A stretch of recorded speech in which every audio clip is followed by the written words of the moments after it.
बिस्मिल्लाहिर्रहमानिर्रहीम। अस्सलाम वालेकुम नाज़रीन, आप देख रहे हैं ANN न्यूज़ और मैं हूं असद काजी। नाज़रीन, अभी तक सोशल मीडिया पर ईडन मुतासरीन का जो इशू है वो उसी तेज़ी से चल रहा है, लोग इसको ट्रेंड में लेके चल रहे हैं। आज भी कुछ लोगों ने पोस्टें की हैं, लेकिन हुकूमत के जो कानों पर जूं तक नहीं रेंग रही। नैब अभी तक खामोश तमाशाई है। मेरे साथ आज हम ये दूसरा प्रोग्राम करने जा रहे हैं। ये भी ईडन मुतासरीन ग्रुप लीडर हैं, उमर फ़ारूक साहब, सदर ऑल ईडन मुतासरीन, और दूसरी इनके साथ नाजिया तूर एडमन लेडीज़ ग्रुप हैं। हमने आज इनको इसलिए यहाँ पर इनवाइट किया है कि लेडीज़ भी अपना मौक़िफ़ यहाँ बयान कर सकें और इनके मुतालबात क्या हैं। मैं प्रोग्राम का आगाज़ उमर फ़ारूक से करता हूँ। उमर, आप मुझे बताएँ कि मैयत जो थी वो तो आपने उसमें एहतजाज कर लिया, उन्होंने आपकी कोई किसी किस्म की कोई हमदर्दी के भी बोल नहीं बोले। अब आप क्या अगला लाहेअमल बनाने जा रहे हैं जिसकी वजह से आपको उम्मीद हो कि हमें कुछ ना कुछ रिलीफ मिल सके? देखें जी, अगला लाहेअमल तो इन इदारों को बनाना चाहिए, नैब को, ईडन के लवाहिकीन को, कि जाने वाला तो चला गया, होना तो ये चाहिए था कि जो वहाँ पे लोग प्ले कार्ड्स पकड़ के हाथ खड़े किए हुए थे, चाहिए था कि वो इनके लिए हाथ खड़े करते दुआ के लिए। तो वहाँ पे एहतजाज का जो कार्ड खड़ा हुआ है वो एक बैड समझे कि गया है जेस्चर, कि इतना बड़ा टाइकॉन प्रॉपर्टी का और उसके जनाजे पे लोग एहतजाज कर रहे हैं, जो फर्स्ट टाइम हिस्ट्री में हुआ है। तो अब लवाहिकीन को चाहिए कि अपना लाहेअमल ये बनाएं कि कम अज़ कम अगर वो फैक्ट्रीज़ को ऑन द स्पॉट जनाजे के वक्त पैसे नहीं दे सकते थे तो तशफ़ी और तसल्ली दे सकते थे, हमदर्दी देते और कहते जी कि हम इंशाल्लाह तमाम फैक्ट्रीज़ के साथ हैं और तमाम लोगों को हम हक देंगे। लेकिन अच्छा, कहा जाता है कि इन्होंने 15 पे पुलिस बुला ली और फिर जनाजा भी पुलिस की निगरानी में इन्होंने दफनाया। जी बिल्कुल, बहुत सख्त सिक्योरिटी थी वहाँ पे, इतनी ज़्यादा सिक्योरिटी थी कि तमाम फैक्ट्रीज़ को जदों को भी किया गया और रोका गया कि आप लोग इधर ना आएँ और पुरअमन एहतजाज रिकॉर्ड ना करवाएं। देखिए, आज अगर ये पुरअमन एहतजाज हम रिकॉर्ड ना करवाते तो शायद मीडिया भी इस तरीके से हरकत में ना आता और ये बात ऊपर तक ऐवानों में ना जाती। हमने तमाम जितने भी फेडरल मिनिस्टर्स हैं, नैब के जितने भी इन्वेस्टिगेशन ऑफिसर्स हैं, सबको ये बताया है कि अगर ये मामला हल ना किया गया तो डेफिनेटली हम अब रोड्स पे होंगे और तमाम तर इदारों को जो है ना अब हम ज़ोर से नॉक करेंगे कि हमारा मसला जो पहले 12-13 साल से लटका हुआ है इसको प्रायोरिटी पे हल किया जाए। देखिए, इसको हल तलब असल में है, लेकिन हल किया जाना किस तरह चाहिए। ये बार बार ये कहते हैं जी कि 25 अरब का क्लेम है। भाई 25 अरब क्यों है? आपने पैसे लिए थे प्रॉपर्टी के लिए, तो मुझे बताएं कि 25 अरब दे के एक बंदे का 10 लाख गया, उसको 20 लाख आप देते हैं, तो 20 लाख में तो आप 5 मरला ले सकते हैं गज्जू मता पाकर में कहीं भी। 1 करोड़ रुपए का प्लॉट है, आपने देना किसी को 1 करोड़ रुपया दें या 5 मरले का प्लॉट दें। आप गज्जू मता के पीछे 9 टाउन चले जाएं, आप प्रिज्म चले जाएं, आसपास की सोसाइटियों में चले जाएं, तो इस वक्त प्लॉट की जो वैल्यू है वो 1 करोड़ 90 लाख से कम नहीं है। तो आपको प्लॉट दे दें, प्रॉपर्टी इनके पास मौजूद है।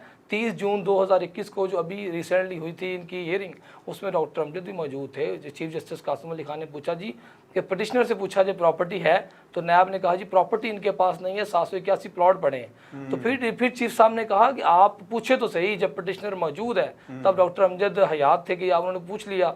जब पूछा तो उन्होंने कहा जी प्रॉपर्टी है पर एग्रीकल्चरल लैंड है। तो उन्होंने कहा कि लैंड तो है लेकिन एग्रीकल्चरल है। चाहिए तो ये था हमारे इदारों को और चीफ साहब को कि ये ऑर्डर करते कि उस एग्रीकल्चरल लैंड, जब लैंड मौजूद है तो ऑर्डर करते किसी को प्रॉपर्टी काट के हर बंदे को प्लॉट दिया जाए। हक तो प्लॉट का है। उमर, मुझे बताएं कौन सी लैंड इसकी एग्रीकल्चर लैंड है? मुझे तो नहीं समझ आई। एग्रीकल्चर लैंड तो बनती कोई नहीं थी, नहीं, इसकी सारी लैंड ही सोसाइटी के लिए थी। इसने जब भी टाउन बनाया इसको सारे मास्टर प्लान की भी समझ थी और इसको सबसे बड़े टाउन प्लानर है पाकिस्तान के, इनको समझ थी कि ये लाहौर के मास्टर प्लान में कौन सा ग्रीन एरिया और कौन सा ब्राउन एरिया है, और ये भी पता चलता था कि यहाँ से मेन रोड गुजरना है, रिंग रोड कहाँ से गुजरना है, इनको हर चीज़ का पहले से पता चल जाता, तभी जाके उस एरिया में ये प्रॉपर्टी खरीदते थे और वहाँ पर प्रोजेक्ट लेके आते थे। अब भी मैं समझता हूँ कि जब ये दोबारा वहाँ कनाडा से आए हैं तो ये कुछ अपना कैलकुलेशन करके आए हैं कि हमारी प्रॉपर्टी की वैल्यू क्या है। चलो, मैं वापस आपकी तरफ आऊँगा। मैं पहले नाजिया से पूछ लूँ। नाजिया, पहले तो मैं आपसे पूछूं कि हमारे यहाँ लोगों को ये बड़ा एक ख्वाब होता है, सुहाना ख्वाब होता है कि हम लोग अपना घर बनाएं, बच्चों के साथ रहें, और अपना घर अपनी जन्नत होती है। किराए के घरों में लोग रह के तंग आ चुके होते हैं, तो फिर अपने बच्चों का पेट काट काट कर घर बनाने की कोशिश करते हैं। ईडन नो डाउट बड़ा नाम था, लेकिन आप लोगों को कब एहसास हुआ कि हम यहाँ पर अपनी रकम फंसा बैठे हैं?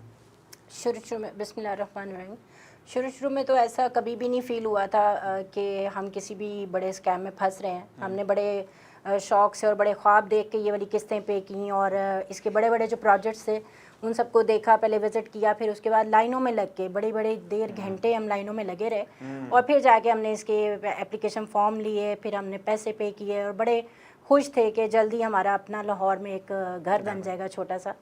लेकिन फिर ये जब रिंग रोड वाला केस शुरू हुआ है उस टाइम पे फिर इनके ऑफिस में जब जाते थे तो रिंग रोड की बातें, और फिर भी मुझे इतना डाउट नहीं हुआ, लेकिन फिर कुछ साल बाद मीडिया पे जब ये बातें आनी शुरू हो गई उसके बाद फिर हमें पता लगा कि हम तो बहुत बड़े स्कैम में फंस गए हैं। एक्चुअली मैं और मेरे जैसी हज़ारों औरतें हैं जो अपने जेवर को बेच के उन्होंने ये काम किया। बहुत सारी मेरी ऐसी लेडीज़ भी हैं जिन्होंने सिलाई मशीन, मतलब वो कहती थी कि मैं कपड़े सी के मैंने ये किस्तें भरी हैं। तो अब आप देखें कि लोगों के ख्वाब इतने सालों से, 10 साल से हम रुल रहे हैं और 4 साल से तो हम ग्रुप में एक इकट्ठे एक प्लेटफॉर्म के ऊपर फिर के धक्के खा रहे हैं हर जगह पे, नैब में, गवर्नमेंट में। शहजाद अकबर के साथ हमने मीटिंग की है, फवाद चौधरी के साथ हम गए हैं, नईमुल हक जो वफात पा चुके हैं अब दुनिया में नहीं है, उन्होंने हमारे साथ वादे किए। प्रोटेस्ट हमने लाहौर में, आपने देखा होगा कि बहुत ज़्यादा हमने किए हैं। मेरे पास मतलब ऐसी लेडीज़ हैं कि जिनके किस्से सुन के मुझे अपने किस्से भी भूल जाते हैं।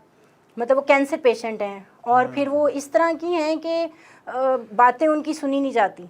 तो ये हमारी सबसे पहले हमारी गवर्नमेंट का हक बनता है कि वो नैब से कह के हमारे केस को जल्दी से जल्दी वाइंड अप मुतालबा की तरफ हम आएंगे। पहले तो अभी मुझे थोड़ा सा बताएंगे कितने लाख की हमने बुकिंग की और आपको आपके साथ कितनी और ख़वातीन हैं, क्योंकि कहा जा रहा था कि 11,000 13,000 कह रहे हैं जी टोटल, 11,888 टोटल इफेक्ट। बिल्कुल। तो अब ये है कि इतने लोग इफेक्टिव हैं, तो उसमें ख़वातीन कितनी हैं या मर्द कितने हैं या एक फैमिली है? आप ये देखें कि 11,000 मुतासरीन जो ख़ानदान हैं इनमें सब में ही मर्द भी हैं औरतें भी हैं, लेकिन चूँकि कुछ मर्द बिजी होते हैं इस वजह से ज़्यादातर औरतें जो मेरे साथ मौजूद हैं इस टाइम मेरे पास 1000 से करीब औरतें हैं।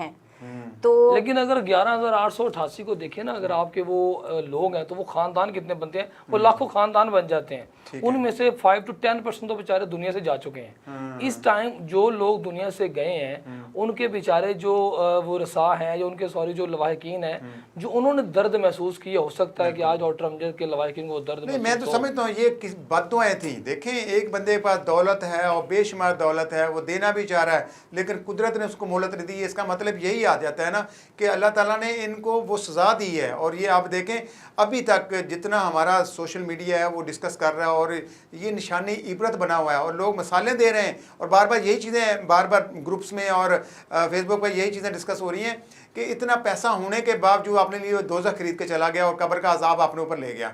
अच्छा नाजिया, फिर दोबारा आ रहा हूँ आपकी तरफ, कितनी अमाउंट आपने दी और किस तरह आपने अदायगी की? मैंने 10.5 लाख रुपया दिया अभी तक।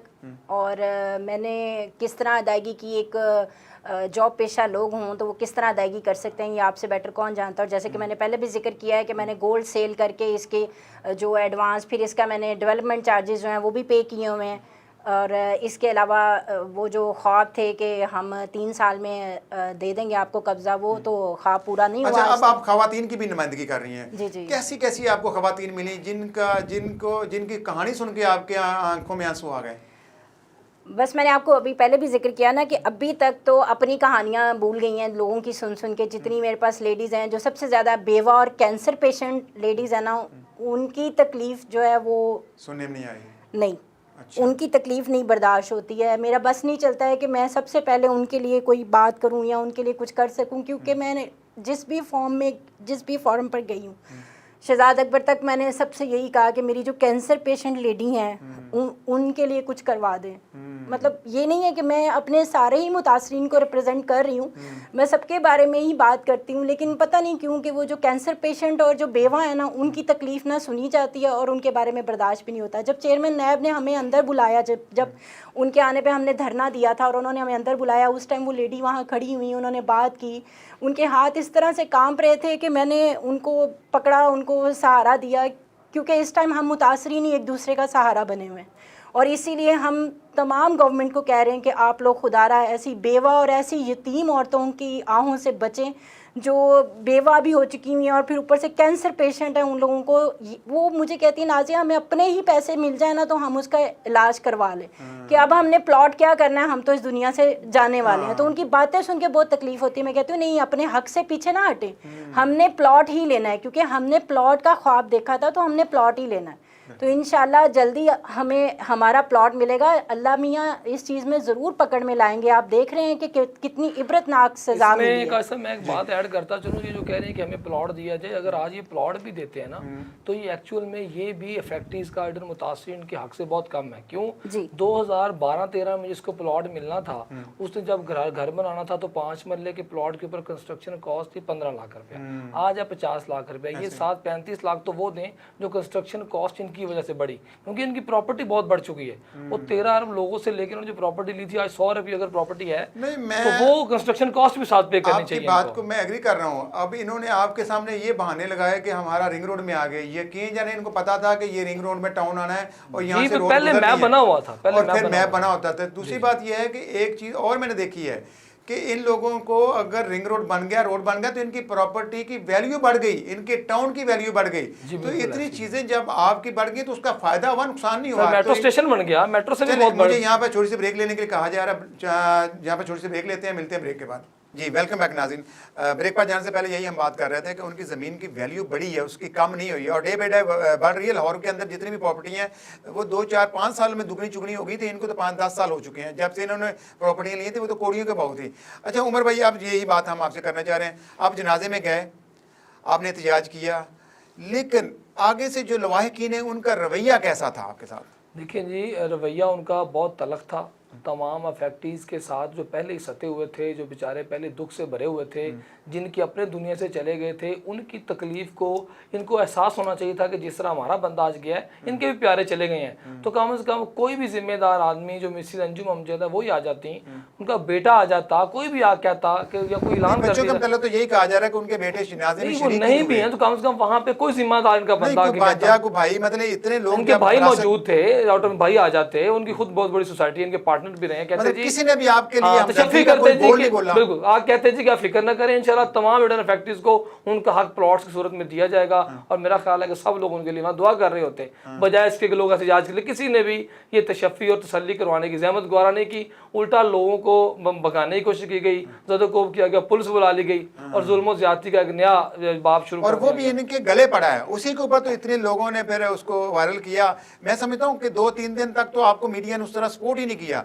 ये जब आप लोगों ने ग्रुप्स में शेयर किया, इतनी ज़्यादा वीडियोस वायरल हुई और लोगों ने फिर देखी, लोग हमदर्दी के लिए आपके साथ शामिल हो गए। सबसे पहले जब मुझे खबर मिली 2:30 बजे, सुबह 2:30 बजे फजर के वक्त, तजर के वक्त, कि जी डॉक्टर अमजद की डेथ हो गई है, तो मैंने उन्हें कहा जी कि ठीक है, मैं सुबह अब इसको ना अनाउंस करूँगा। सुबह मैं 7 बजे ऑफिस जाने के लिए उठाऊँ तो मैंने फौरी तौर पर जो है ना अपने जो है ना ग्रुप्स में इन्फॉर्म किया, तो लोग एकदम जो है ना वो मान ही नहीं रहे थे, कोई इवन के मीडिया वाले ही नहीं मान रहे थे। डिफरेंट एंकर्स को मैंने भेजा तो कहते अनाउंस ही नहीं किया। ये तो ज़राए के जरिए ये खबर लीक की गई या की खबर लीक हो गई या आपके ज़राए से आपको पता चल गया। मतलब कहने का था इतना बड़ा सानिया था, इतनी बड़ी अगर देखा जाए शख्सियत थी, चेयरमैन था एक पूरे ग्रुप का, ईडन हाउसिंग का, तो वो मरा है तो उसके पीछे लोग जनाजे में आते हैं। ऐसा जनाजा तो होना चाहिए था भी, हज़ारों लोग वहाँ जमा होते हैं और आते वहाँ पे तमाम तर जितने भी साहिब हैसियत, साहिब सरवत और बहुत बड़ी पोस्टों के लोग आते हैं, जिस तरह की इनका बैकग्राउंड है। लेकिन ये समझ लें कि हमारी बदकिस्मती है कि हम अपनी ज़िंदगी की प्लानिंग में मौत को शामिल ही नहीं करते और समझते नहीं कि हमने मर जाना है। लेकिन अभी भी कुछ नहीं बिगड़ा, अभी भी देखें, अभी भी लवाहिकीन जो है वो उस चीज़ को देखते हुए। चलें, मैं नाजिया से यही पूछना चाहूँ। नाजिया, आप भी एक औरत हैं और जो इनकी अंजुम वाइफ है अमजद, वो भी एक औरत ही है। वो औरत आपके साथ जब मिलती है तो उसका रवैया आपके साथ कैसा होता है? अभी तक तो वो हमारे साथ मिली ही नहीं है, क्योंकि उन्हें पता है। आप अभी थोड़ी देर पहले कह रहे थे कि इन्होंने मीडिया में मतलब कहीं इन्फॉर्मेशन ही नहीं आई। बिल्कुल, वो कैसे आती? क्योंकि इन्होंने हज़ारों मुतासरीन का हक खाया हुआ है, तो वो आती तो लोग तो सारे वो जो रोकना चाहते थे वो फिर भी हो गया, क्योंकि अल्लाह पाक ने हेल्प करनी थी।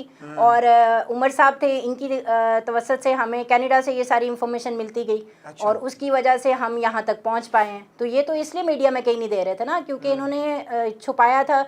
जो बंदा हक लेके दुनिया से चला जाए फिर उनको छुपाना ही पड़ता है, फिर वो मीडिया पे नहीं आ सकती। इनकी 2 सुनने में है बेटियां हैं। आप देखें, आपने भी कहीं दुनिया में आपने जीना है तो दुनिया के साथ ही जीना है ना। आप ये तो नहीं किसी और तारे में चले जाते हैं या किसी और सियारे में जा जाते हैं, ऐसा तो नहीं होता। इन्होंने यहीं रहना है। तो आप देखें, हमारे हुक्मरान जो साहब का हुक्मरान है वो भी पाकिस्तान से छोड़ के गए, तो उनको भी लान तान होती है, वहाँ लोग उनके ऊपर बातें कसते हैं। अब इनकी बात अगर हम कर लेते हैं तो ये कहाँ पर छुपेंगे, कहाँ पर रहेंगे? लोगों का कहीं ना कोई सामना करना पड़ेगा। अब चूंकि ये पूरा का पूरा केस नैब ने टेकअप किया हुआ है, अब हम आ जाते हैं नैब के ऊपर। नैब ने इतना क्यों मामले को लटकाए रखा है? ये चीज़ ये चीज़ तो हमारी समझ से भी बाहर है। हमने नैब से 12 मीटिंग्स की हैं, अब तो बल्कि नैब खामोश हो चुकी हुई है। अब तो मीटिंग्स में बुलाया भी नहीं जाता है, इवन हम राब्ता करते हैं तो हमसे राब्ता भी नहीं किया जाता है। और क्या कहते हैं उमर, ये कहीं पे सेटलमेंट हो चुकी है इनकी अंडर टेबल? नहीं जी, इनकी कोई सेटलमेंट नहीं हुई। डॉक्टर अमजद की ज़िंदगी में एक इन्होंने एप्लीकेशन दी थी इधर ने प्ली बार्गेन के लिए, लेकिन इसके ऊपर प्ली बार्गेन बनती नहीं है। अच्छा। क्योंकि ये जो 25 अरब का क्लेम रेफरेंस स्नैप ने फाइल किया हुआ है, ये 25 अरब ही उनको देना पड़ेगा अकॉर्डिंग टू लॉ। सेक्शन 23 के थ्रू जितनी भी पेमेंट इनकी बनती है वो पूरी देनी होती है, उसके अंदर कोई बार्गेनिंग होती है, कम कर लें ज़्यादा कर लें। ये कोई दुकान थोड़ी है कि भाई रेट कम कर दें। आपने जितना पैसा लिया है 13 अरब, अब नैब कहता है 25 अरब के बराबर बन गया वो। हालांकि नैब ने भी अमाउंट बहुत कम रखी है according to value of property. अब प्रॉपर्टी जो 3 साल पहले इन्वेस्टिगेशन नैब ने की थी, वो 3 सालों में प्रॉपर्टी अब चलेगी 50 अरब से ज्यादा की। अगर ये कहते हैं जी कि 25 अरब की प्रॉपर्टी तो 26 अरब की मैं खरीदार हूँ इनसे, 26 अरब की अगर मुझसे लेना मुझे दे दें, लेकिन ये कभी भी नहीं प्रॉपर्टी देंगे। इनकी प्रॉपर्टी को अगर ऑक्शन करते हैं, ऑक्शन का एक है इनके पास एक फार्मूला के गवर्नमेंट ने नाम कर दे, नैब कोर्ट ने ऑर्डर कर दिए थे, इन्होंने स्टे ले लिया था। अगर ये ऑक्शन करते हैं तो गवर्नमेंट इसको ऑक्शन करे जेन्युइन बेस पे, अगर तो ये 50 अरब से ज्यादा की बिक सकती है और हर फैक्ट्री को अपना प्लॉट और घर मिल सकता है। मैं उमर आपको बताऊं, अच्छा, इसमें एक चीज मैं कैसा ऐड कर दूं, भूलता जा रहा हूँ तमाम फैक्ट्रीज की तरफ से कि इनको जिस बंदे को घर दिया गया था घर दिया जाना चाहिए और प्लॉट वाले को प्लॉट। बहुत सारे फैक्ट्रीज कहते हैं जी हमें तो घर दिया गया था तो प्लॉट की बात ना हो। हम चाहते हैं जिसके घर बुक करवाया उसको घर दे दे, जिसने प्लॉट बुक करवाया उसको प्लॉट दे, क्योंकि जो जेन्युइन बुकिंग है उसको ये मैं आपको बात बताऊं, दे सकते हैं जी नहीं, मेरी जब बात हुई नैब के तर्जुमान से, उन्होंने कहा जी अब हम ना तो डीलर है ना डेवलपर है, हमारे पास तो कुछ नहीं है। जुल्म इन्होंने ये किया, मैं ईडन आबाद में जाता रहा हूँ, मैं ईडन लैंड मुलाज में गया हूँ, इन्होंने जितने घर बनाए हुए थे वो कहीं ना कहीं ये डीलरों को दे गए। फैक्ट्रीज को देने के बजाय इन्होंने डीलरों को सेल कर दी, उनसे नकद रकम इन्होंने हथिया ली।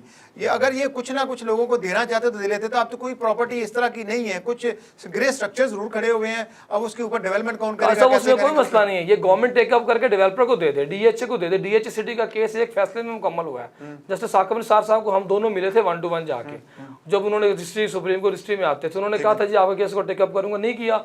डीएचए सिटी का उन्होंने फैसला किया है 1 लाइन के अंदर कि जी तमाम लोगों को 5 साल में प्लॉट दे दिए जाए। नहीं तो हमारे मैंने बड़ा देखा हमारे साबका चीफ जस्टिस की वजह से ये केस दबा रहा। हालांकि नैब ने बहुत से ऐसे केसेस हैं जिनको हल किया और फैक्ट्रीज को उनके पैसे दिए हैं।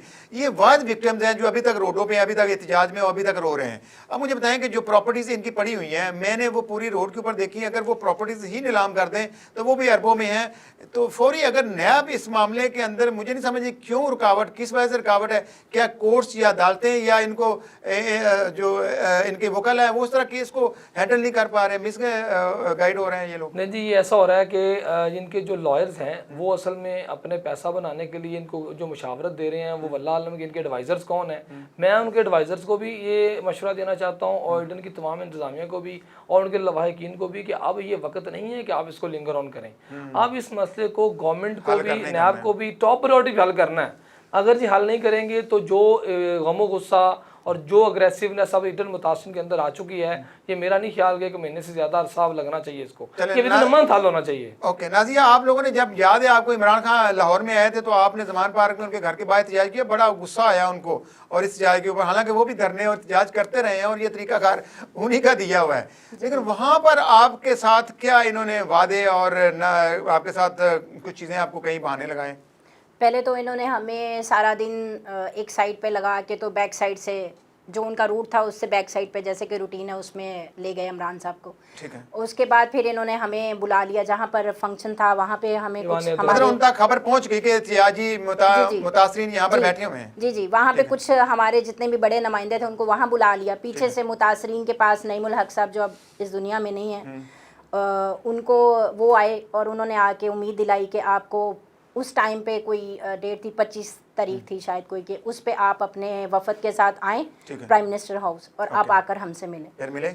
फिर उसके बाद ना तो वो फोन उठाते थे, बड़ी एक हफ्ते तक हम लोगों ने कोशिश, मतलब ये भी सियासी नारा ही लगाया और आपसे उसने जान छुड़वा के चले गए। नहीं जी, मिले शहजाद अकबर साहब मिले हमसे, मिले, लेकिन मिलने का फायदा नहीं हुआ, मकसद केस को हल नहीं किया गया। नहीं, कहते हैं कि मुर्तजा उस वक्त उसकी गिरफ्तारी हुई लेकिन बाद में उसको भी इन्होंने रिहा कर दिया क्योंकि प्रोसिक्यूशन वीक थी और पीछे से जब मुद्दई नहीं होता तो फिर मामला तो आपको पता है। काजी साहब वो तो चले, मुर्जा अमजद की बात तो बहुत पीछे रह गई। जब डॉक्टर अमजद पाकिस्तान आया आ गया, उसके बाद उसको आते ही बेल आउट करके उसकी जो है ना जी प्रॉपर्टी को स्टे दे दिया गया।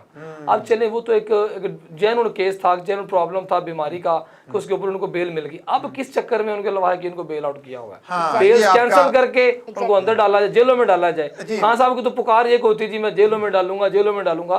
तो ये आपके करीबी हैं जिनको नहीं, मैं ये आपकी बात को सेकंड कर रहा हूँ और हुकाम बाला तक भी पहुंचा रहा हूँ, और जो हमारे इसमें इक़्तिदार में बैठे हुए लोग हैं, देखिए हम लोग कहते हैं कि इमरान खान वन मैन अगर शो है तो पावर भी उसके इख्तियार में है, पंजाब गवर्नमेंट भी वही चला रहे हैं। तो खान साहब ये आपके लिए एक चैलेंजिंग केस हो गया है, हालांकि पहले ये केस दबा हुआ था, अब ये हाईलाइट हो गया। अब आपको चाहिए कि इनकी दादरसी करें और जो भी इसके पीछे रुकावटें हैं वो रुकावटें भी आप ख़त्म कर सकते हैं। और ये हज़ारों की तादाद में विक्टिम्स हैं, ये कोई चंद लोग नहीं हैं। आप कहते हैं मैं कब्ज़ा माफिया, मैं लैंड माफिया के खिलाफ और बाकी माफिया के खिलाफ जिहाद करूँगा, उनको कैफरे किरदार तक पहुँचाऊँगा। तो यहाँ पर आपकी देखा जाए तो कुछ नाइली नज़र आ रही है।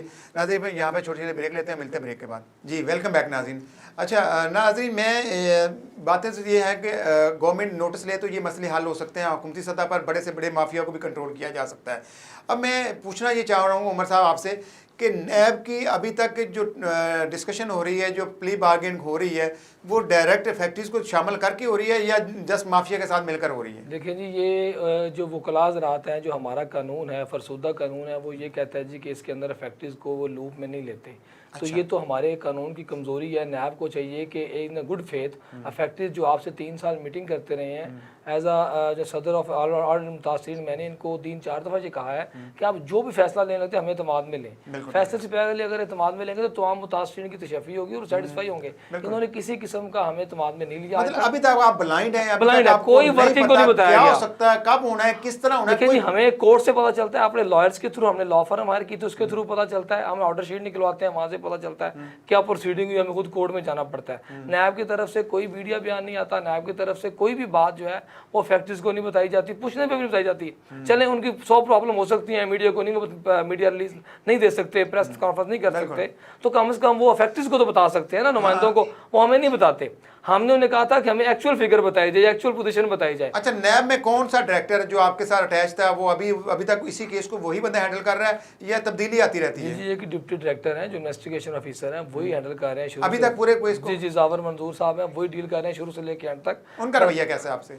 उनका रवैया तो ठीक है, लेकिन चीज़ों, देखिए रवैया, हमें रवैया नहीं चाहिए, हमें तो हक चाहिए। हक चाहिए। हमें अगर वो चाय पिला के जब खूबसूरत समटाइम बातों बॉडी से लैंग्वेज से घुमाएंगे पता तो चल फायदा जाता नहीं है है। कोई आपके लिए कुछ करना चाह रहा है। एक होता है कि करना चाह रहा होता है लेकिन हालात और सिस्टम उसको मजबूर कर देता है कि वो आपके लिए कुछ भी ये नहीं कर बिल्कुल पाता। काजी साहब, आपने बड़ी खूबसूरत बात की है कि पॉइंट वाली बात है कि उन्होंने बिहेवियर उनका हमारे साथ बड़ा पॉजिटिव रहा है, उन्होंने हमेशा हमें कोऑपरेट भी किया, लेकिन इस मसले को हल करने में वे क्यों नाकाम रहे हैं, ये बहुत बड़ा सवालिया निशान है। क्योंकि इसके ऊपर जितने भी इन्फ्लुएंस थे, इस केस को पोलिटिसाइज कर दिया गया। गवर्नमेंट को चाहिए था इसको डीपोलिटिसाइज करके इसको रिजॉल्व करते।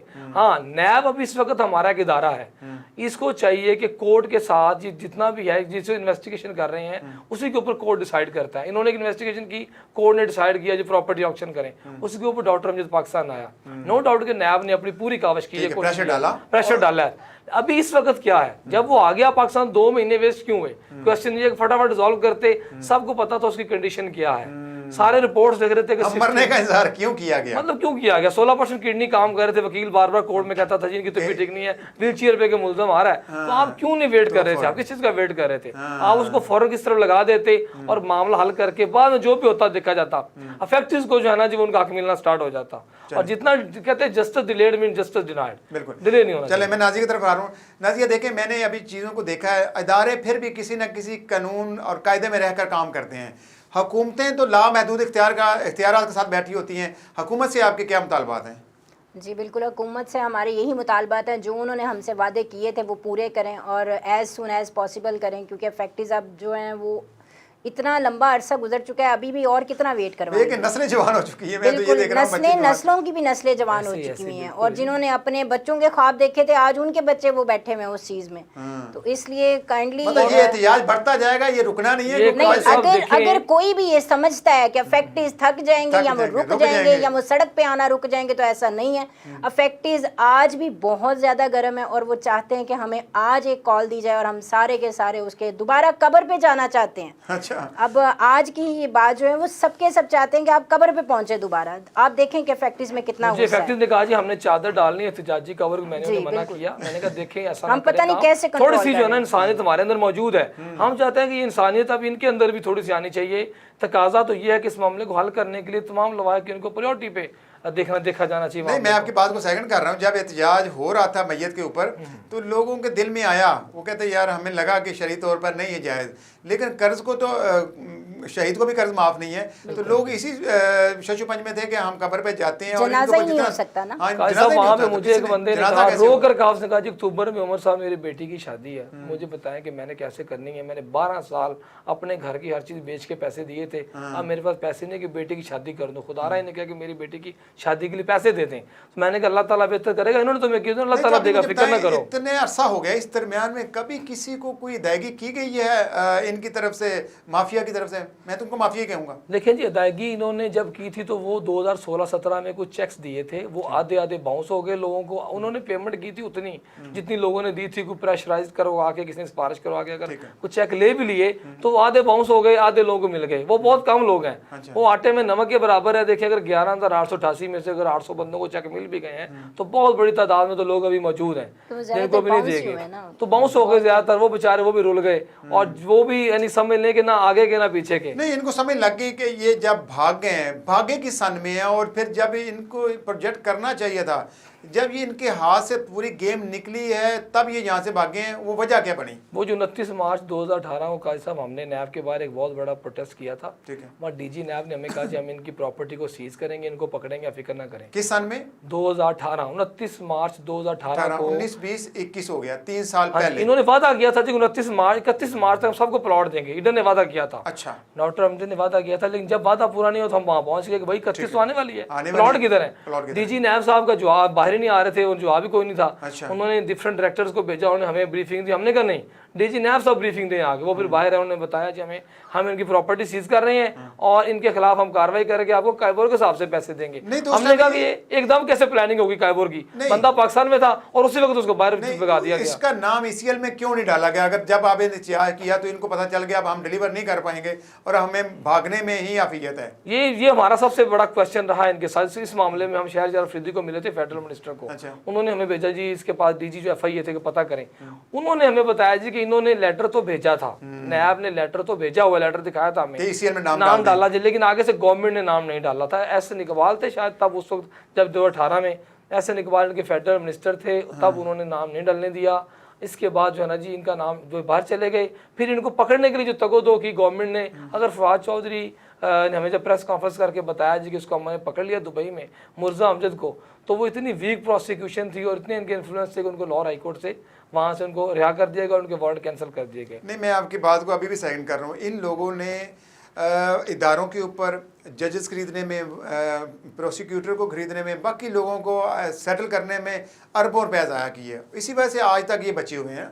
अदरवाइज़ कोई भी इदारा इतना बेबस नहीं होता, वो कहीं ना कहीं सपोर्ट मिल जाती है इनको। और फिर हमारे जो साबका चीफ जस्टिस हैं उनकी बहुत सपोर्ट थी, उनकी वजह से लगाए हुए जो जजेस थे उनसे भी इनको सपोर्ट मिलती रही। लेकिन ये है कि अब भी सब ने मरना तो है, ये नहीं कि किसी ने दुनिया में हज़ारों साल जीना है। मैं समझता हूँ लोग जब जिसको दफना के आते हैं समझते हैं बस इसी ने मरना था, उसकी और उसकी वाइफ ने, उसके बच्चों ने, उसके भाइयों ने नहीं मरना, उन्होंने भी इस दुनिया से जाना है। जी दुनिया आखिरत की खेती है, जो आप यहाँ बोते हैं वही जाके काटते हैं, लेकिन यहाँ पर दुनिया अपने तौर पर फैसले करना शुरू कर देती है। अब आपके मुतालबात क्या हैं चंद लाइनों में? ये काजी साहब देखिए, अल्लाह ताला ने बहुत बड़ा मौका दिया था उनको, ये कि चले वो लोगों को उनका हक देते और बख्शिश का सामान करते। चलो जो होना था वो तो हो गया, अल्लाह की मर्जी थी। शायद अल्लाह ताला ने मौका नहीं दिया, पिछलों को मौका दिया लवाकिन को। तो हमारा मुतालबा उनसे ये है कि आप एक तो फौरी तौर पर लाहे अमल अख्तियार करके तमाम अफेक्टिव्स को उनके प्लॉट दें। जिसने घर के लिए बुकिंग कराई उसको घर दे दें, जिसने प्लॉट के लिए कराई प्लॉट दे दें। क्योंकि अगर आप ये चीज़ें देंगे तो फिर ही समझ लें कि कोई शायद थोड़ा बहुत के 100 में 10% लोगों को इंसाफ मिल सके। इंसाफ का तकाजा तो ये प्लॉट के साथ पैसे भी दिए जाए कंस्ट्रक्शन के लिए। मैं आपको उम्र बताऊं, मुझे तो हुकूमत से कुछ उम्मीद है, इदारों से भी नहीं है और इनके लवाकिन से तो बिल्कुल नहीं है। जिस हराम के पैसे से आपने अपनी औलाद की तरबियत की होती है वो तरबियत भी उसी तरह होती है। अगर वो इतने दीनदार होते, इतने दुनियादार या कुछ समझने वाले होते हैं आपने इस पूरे सिस्टम को, तो वो बच्चे यहाँ पर मौजूद होते और यहाँ पर सारे मामला को खुद से देख लेते, क्योंकि आपको विरासत में हिस्सा मिलता है। तो विरासत में अगर कुछ बच जाता तो आपको मिल जाता ना। आप काजी साहब अगर देखें, अगर इनके वर्षा ने अभी भी नहीं सीखना ना, तो फिर इन्होंने जो हाल देखा है, जो कंडीशन देखी है, तो फिर वो अपने भी ज़ाहिर बात है यही देखेंगे, इससे ज़्यादा बुरा हाल देखेंगे। और ये मरना सब ने है, ये ज़िंदगी चंद दिन की, हमें अपनी ज़िंदगी की प्लानिंग में मौत को शामिल रखना चाहिए, इनको भी रखना चाहिए। हमारे इदारे हैं, उनसे भी हमारा मुतालबा है, चीफ जस्टिस ऑफ पाकिस्तान से इमरान खान साहब से, कि आप वादे किए आपने 50 लाख घर देने के, खुदारा जो आप ये हमारे अपने ही पैसों के घर हैं, प्लॉट वो गाड़ी दे दें, हम आपके खाते में डाल देंगे जी,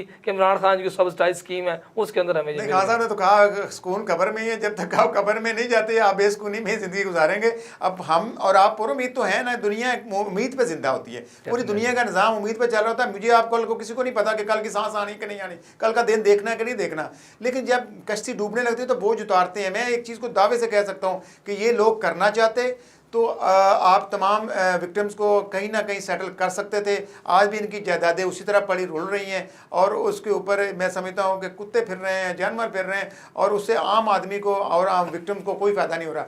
नाज़रीन, आपने प्रोग्राम देखा, इस प्रोग्राम का फीडबैक लाजमी दीजिएगा। लेकिन मैं जाते जाते ये चीज़ें कहता चाहूँ कि डॉक्टर अमजद का जो उसकी वफ़ात है, उसका ये दुनिया से रुखसत होना, ये निशान इबरत है। तमाम लोग जितने बड़े बड़े टाउन डेवलपर हैं, जितने उनके फैक्ट्रीज इस पर रोल रहे हैं, ये तो सबके सामने एग्जांपल हैं। आपके सामने ये वक्त आ सकता है, आप भी दुनिया से किसी भी टाइम रुखसत हो सकते हैं। तो खुदारा उतना प्लान करें जितना आप दे सकते हैं, उतना सोचें जितना आप कर सकते हैं, उससे इतना ज़्यादा ना सोचें कि आपके बच्चे आप उतारेंगे। अब आपके बच्चे भी उस तरह आपके साथ नहीं होते। आपने ही अपनी कब्र में जाना है, अपना हिसाब देना है और अल्लाह ताला के सामने जवाब देना है। वीडियो देखने का शुक्रिया। इंशाल्लाह फिर मुलाकात होगी। अल्लाह हाफ़िज़ नासिर।